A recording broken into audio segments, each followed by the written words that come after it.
Selamat pagi Sobat ICC, ketemu lagi di Devotion pagi hari ini. Dan hari ini saya mau sharing sesuatu yang diambil dari Matius 25 ayat 14 sampai 30. Ini berbicara tentang talenta.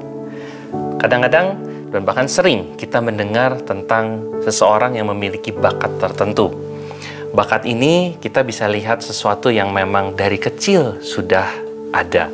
Ada yang bakatnya menulis, ada yang bakatnya berbahasa, dia bisa berbagai macam bahasa, dan bahkan ada yang bakatnya itu di hal-hal yang seperti memimpin, memanage sesuatu. Rasanya kalau di-manage sama orang itu enak sekali. Bahkan tidak perlu effort yang banyak atau yang sulit untuk orang tersebut mempelajari tentang hal tersebut. Ada yang bakatnya melukis. Ada yang latihannya sudah mungkin 5 tahun, hasilnya bagus. Tapi ada yang baru saja pegang pena, tapi hasilnya sudah seperti orang yang berlatih selama 5 tahun. Dan ini kita bisa lihat di sekitar kita banyak sekali. Bahkan teman-teman, kita semua pun memiliki bakat tersebut. Nah, saya coba bahas tentang sesuatu yang menarik sekali pagi ini. Bakat ini, kalau saya bisa bilang, adalah talenta.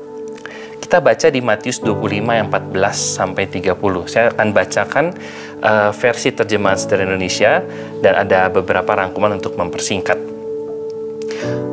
Ayat 14. Keadaan kalian yang menantikan kerajaan Allah bisa digambarkan seperti cerita ini. Ada seorang kaya yang bersiap-siap pergi ke luar negeri. Sebelum berangkat, dia berkata kepada beberapa pegawainya, "Aku akan menitipkan kepadamu masing-masing sejumlah keping uang perak." Kalau di terjemahan lain dibilangnya talenta atau di bahasa Inggrisnya talents. "Kembangkanlah itu sebagai modal usaha dengan segala kemampuanmu." Lalu dia membagikan uang itu kepada para pegawainya menurut kemampuan mereka masing-masing. Di ayat selanjutnya 15 sampai 30 saya rangkumkan seperti ini. Ada 3 hamba dan ketiganya Tuhan menitipkan talenta. Kepada yang pertama, Tuhan menitipkan 5 dan hasilnya jadi 10. Yang kedua, Tuhan titipkan 2 talenta dan hasilnya menjadi 4 talenta. Tetapi yang uniknya, yang ketiga, Tuhan berikan 1 talenta dan kembali lagi 1 talenta. Kita pelajari pagi ini. Dan kita bisa lihat, talenta adalah titipan dari Tuhan. Jadi bukan kepunyaan kita. Dibilang begini, "Aku akan menitipkan kepadamu." Jadi ini adalah kepunyaan Tuhan. Talenta yang kita bawa sejak lahir adalah kepunyaan Tuhan. Dan ini untuk kemuliaan Tuhan. Dan Tuhan menitipkannya sesuai dengan kemampuan kita masing-masing. Jadi kita jangan membandingkan yang satu dengan yang lain. Karena ada yang Tuhan percayakan lebih, ada yang Tuhan percayakan segini, segitu. Berbeda-beda setiap orang. Setiap kita bertanggung jawab untuk mengembangkan talenta kita. Kenapa Tuhan titipkan talenta ini? Tuhan punya maksud dan tujuan. Ternyata jawabannya ini. Kembangkanlah itu sebagai modal usaha dengan segala kemampuanmu. Yang Tuhan inginkan, yang Tuhan kehendaki adalah kita mengembangkan. Kita belajari kenapa Tuhan mau kita kembangkan. Tuhan kasih kita modal usaha. Tuhan tuh baik banget ya. Dari kita lahir, Tuhan tuh udah kasih modal usaha buat kita. "Anakku, nih modal usahanya. Kau kuberikan talenta dan hiduplah di dunia ini, kembangkanlah itu."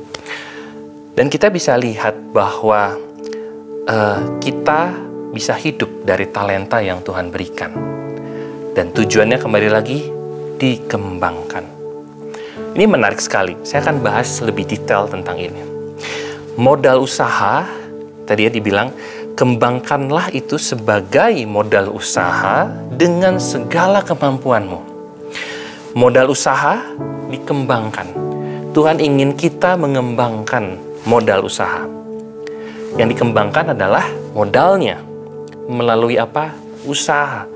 Nah, usaha ini yang saya mau coba bahas lebih detail. Kalau usaha atau berusaha, saya bisa bicara juga mengenai berdagang.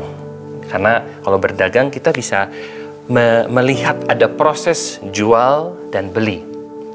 Ada supply dan ada demand. Ada permintaan. Artinya ada orang-orang yang memang membutuhkan hal tersebut. Ada orang-orang yang butuh ditolong. Contoh, misalkan saya ke pasar. Saya ke pasar buat apa? Saya ke pasar buat beli bahan makanan. Karena apa? Saya butuh makan. Jadi saya beli bahan makanan. Dan kita bisa simpelkan bahwa talenta yang kita miliki ini harus digunakan untuk menolong atau membantu atau menjawab kebutuhan orang lain. Nah, yang menarik adalah perbedaan dari ketiga hamba tersebut. Yang pertama, kedua, dan ketiga. Yang pertama dan kedua menggunakan talentanya sebagai modal usaha untuk berusaha. Mereka melakukan proses berdagang. Tetapi hamba yang ketiga ini, dia tidak melakukan proses berdagang. Kita baca di Terjemahan Sederhana Indonesia ayat yang ke-25. Karena itu saya takut dan berpikir, jangan sampai aku merugikan tuanku. Jadi saya mengamankan modal itu di dalam tanah. Lihat, ini uang tuan. Jadi ternyata talenta yang disimpan di bawah tanah itu di dalam tanah, karena dia takut kalau dia dagangkan itu nanti dia rugi, terus dia hilang talentanya. Ini sangat familiar di dunia bisnis ya, bahwa kita seringkali, aduh takut ya kehilangan modal, nanti kalau rugi gimana. Tapi ini hebatnya Tuhan. Tuhan kasih talenta ke kita, talenta ini nggak bisa hilang, nggak bisa rugi. Bahkan ini harusnya berkembang terus. Nah, kita belajar bahwa ketika kita tidak mengembangkan talenta kita, kita hanya memendamnya, tidak digunakan untuk membantu menolong orang lain, Tuhan tidak berkenan. Dan hamba yang ketiga ini akhirnya dicampakkan dan dibuang ke dalam kegelapan yang paling gelap. Di sana terdapat kertak gigi. Nah, kunci mengembangkan talenta jadi hanya dua. Yang pertama, gunakan untuk menjawab, menolong kebutuhan orang lain. Kalau nggak digunakan, kita hanya memendamnya di dalam tanah. Dan Tuhan tidak berkenan. Dan itu tidak bisa berkembang. Talenta harus digunakan, baru dia akan berlipat ganda. Dan kerennya lagi, talenta ini powerful sekali. Apa yang Tuhan kasih, modal untuk kita hidup di dunia ini, ternyata ketika kita melakukannya, ada reward, ada uang yang kita bisa hasilkan dari talenta ini. Tapi semestinya kita mulai semuanya dari passion, dari talenta dulu. Karena talenta ini bicara tentang calling juga, di mana Tuhan mau tempatkan Bapak Ibu Saudara. Dan tapi yang uniknya di dunia saat ini, diajarkan startnya bukan dari talenta apa yang kamu bisa, tetapi dari uangnya dulu. Berapa uang yang bisa kita hasilkan? Dan akhirnya nggak heran, sekarang banyak bisnis yang bertumbangan karena mereka bukan tempatnya di situ, bukan keahliannya di situ. Nah, saya ketemu banyak orang di bisnis, saya melihat ada orang-orang yang sangat-sangat cemerlang. Orang-orang yang kalau dibilang berbakat sekali. Dan itu unik sekali. Tidak bisa sama orang lain. Walaupun kurang lebih talentanya mirip-mirip, tapi dia punya keunikan. Karena kombinasi talenta itu yang Tuhan kasih itu powerful sekali. Dan ketika saya bertemu dengan mereka, mereka bilang, saya enjoy banget ngerjain ini. Dan karena itu, mereka menjadi orang-orang yang hebat. Dan Alkitab bilang, di hadapan raja-raja lah mereka berdiri. Gitu ya. Dan ini jadi sebuah poin yang sangat penting. Kita harus berjalan di dalam talenta yang Tuhan kasih. Yang kedua, maka kata Tuhan itu kepadanya, baik sekali perbuatanmu itu, hai hambaku yang baik dan setia, engkau telah setia memikul tanggung jawab dalam perkara kecil. Aku akan memberikan kepadamu tanggung jawab dalam perkara yang besar. Di sini ada kata setia. Udah baik, setia lagi. Orang baik itu nolong. Orang yang setia, ini yang Tuhan bilang, punya konsistensi. Kalau kita berdagang, berusaha, berjualan, kalau kita nggak punya konsistensi ini, kita nggak akan pernah bisa besar. Kita harus konsisten dari yang kecil, lama-lama jadi besar. Dan kita bisa lihat semua talenta yang kita kerjakan, kita olah, kita gunakan dengan konsisten. Walaupun awalnya kelihatannya kecil, lama-lama jadi besar, jadi tajam. Kita akan melihat ada masukan-masukan dari orang-orang di sekitar kita yang kita tolong. Oh, ini kurang ininya, oh ini kurang itunya. Oh, kita coba perbaiki nih.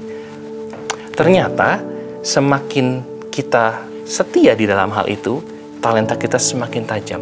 Kita melihat banyak sekali expert di dunia ini yang mereka ahli dalam bidangnya. Mereka keahliannya mungkin 10 tahun, 20 tahun, dan itu semakin tajam. Itu adalah prinsip yang memang Tuhan sudah tanamkan dalam hidup mereka. Manusia menajamkan manusia. Jadi kita ketika akhir hidup kita, Tuhan akan mengadakan perhitungan dengan kita. Tuhan akan bilang ke kita seperti ini.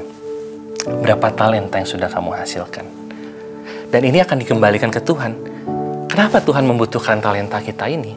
Nah, kita harus ngerti bahwa Tuhan adalah pemilik ladang. Dia punya bisnis, dia punya visi, dia punya misi. Dan kita harus ada di dalam situ. Nah, kalau kita lanjutkan nih, di Matius 25 ayat 31-46, dibilangnya gini, ini perikopnya tentang penghakiman terakhir. Tuhan menetapkan ada yang di sebelah kiri dan sebelah kanannya. Dan yang di sebelah kanan Tuhan bilang gini, ketika aku lapar, kamu berikan aku makan. Ketika aku haus, engkau memberikan aku minum. Ketika aku pendatang, aku memberikan tumpangan. Ketika aku telanjang, engkau memberikan pakaian. Ketika aku sakit, engkau merawat. Ketika aku di penjara, kesepian, engkau mengunjungi. Ini balik lagi, Tuhan ingin kita jadi terang dan garam. Tuhan ingin kita gunakan apa yang Tuhan udah kasih, bisa menjawab kebutuhan orang lain. Saya tutup dengan ini. Talenta itu seperti benih, tertanam, tertimbun di dalam tanah. Kita kadang-kadang nggak ngerti, ini tuh talenta kita apa ya. Tapi uniknya Tuhan memberikan passion. Ini bisa mengarahkan kemana kita harus melangkah, apa yang harus kita kerjakan. Dan di sini kita bisa mulai melihat, oh ada benih-benih yang Tuhan tanam ini. Ada talenta-talenta kita ketika kita jalani, kita gunakan, kita bisa melihat mana yang mulai bertunas. Oh, ternyata talenta saya di sini ya. Semakin lagi dikerjakan, kita bisa jadi pohon yang besar, bahkan berbuah. Buah bicara tentang benih, dan di benih inilah ada talenta-talenta lagi, ada jiwa-jiwa lagi. Dan benih-benih yang baru ini untuk orang lain. Ketika mereka petik buah kita, mereka makan, mereka akan temukan ada benih itu. Kita akan menghasilkan pohon-pohon yang baru. Suatu saat, kita selesai di dunia ini. Dan ternyata benih-benih yang sudah kita hasilkan dari pohon yang sudah kita kembangkan, talenta kita selama ini, itu bisa menjadi berkat kehidupan buat orang lain. Ini adalah legacy buat orang lain. Jadi, start gunakan talenta kita, setia dalam hal itu. Mari kita berdoa. Terima kasih Bapa buat pagi ini. Kami bersyukur buat setiap firman-Mu. Berikan pada kami arahan-Mu. Passion itu bisa meng-guide kami, menemukan talenta-talenta kami, dan kami boleh setia di dalamnya. Tuhan terima kasih, biar kami menjadi orang-orang yang setia, hamba-hamba yang baik dan setia, dan kami boleh finishing well dalam semuanya. Tuhan, tuntun kami, supaya kami maksimal di dunia ini, bekerja bagi Engkau, memberi buah. Terpuji nama-Mu, haleluya, amin. Sampai jumpa di Devotion minggu depan. Tuhan berkati.